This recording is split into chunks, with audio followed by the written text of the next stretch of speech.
जय सरसफाई जय चन्द्र सूर्य भन्न चाहन्छु। आज हामी चाहिँ यो गोलबजार नगरपालिका वडा नम्बर 4 को हामी यो पार्कमा सरसफाई गरिरहेका छौँ र सरसफाई पश्चात हामी यो वर्षायाम सुरु पनि भएको छ र यसमा हामी फुलहरू लाउँछौँ र बिरुवाहरू पनि रोप्ने काम गर्छौँ। आज चाहिँ हामी एकदमै खुसी छौँ, किन भन्दाखेरि हामीले गरेको अपिल आग्रहलाई स्वीकारेर सम्पूर्ण तह तबकाका साथीभाइहरूले हामीलाई यो सरसफाइमा सहयोग गर्नुभएको छ र विशेष गरी त आज गोलबजार नगरपालिकाको नगर प्रहरी टोली टिमलाई हामी विशेष धन्यवाद दिन चाहन्छु र उहाँहरूको साथ सहयोगले पनि आज हामी यो सरसफाई गर्नका लागि एकदमै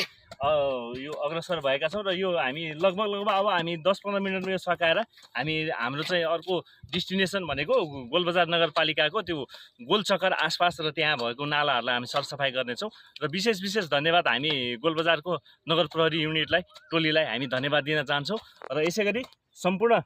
बुद्धिजीवी स्थानीय बुद्धिजीवीहरू जुन हामीलाई साथ दिइराख्नु भएको छ उहाँहरूलाई पनि हामी विशेष धन्यवाद दिन चाहन्छौँ र सम्पूर्ण प्रत्यक्ष रूपमा अप्रत्यक्ष रूपमा हामीलाई सहयोग गर्नुहुने सम्पूर्ण सहयोगी मनहरू र हाम्रा ओसिस क्याफेका सञ्चालक भाइले पनि आज जुन हामीलाई यो कार्यक्रममा सरसफाई कार्यक्रममा पिउने पानीको जुन उहाँले उपलब्ध गराइदिनु भएको छ उहाँलाई विशेष धन्यवाद र त्यसै गरी हाम्रो यो सरसफाई ब्यानर बनाउनका लागि हामीलाई सहयोग गर्ने हाम्रो इन्द्र आर्ट फ्लेक्स प्रिन्टलाई पनि विशेष धेरै धन्यवाद र सम्पूर्ण फेरि पनि हामी यो गोलबजारवासीलाई सम्पूर्णलाई म आग्रह के गर्न चाहन्छु भन्दाखेरिमा यो सरसफाई युवा कर्मीको समूहको टिमबाट के आग्रह गर्न अपिल गर्न चाहन्छु भने फेरि पनि हाम्रो यो सरसफाई र सुन्दर हरियाली नगर बनाउने अभियानमा जुट्नुहोस्, आउनुहोस्, हातेमालो गर्नुहोस् र अझै हामी यो गोलबजार नगरीलाई अझै हामी सफा सुन्दर र स्वच्छ बनाउने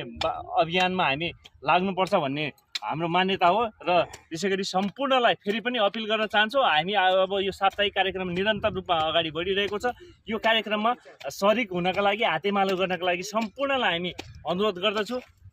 नमस्कार, जय भूमि आमा नेपाल, जय सरसफाई, जय चन्द्र सूर्य।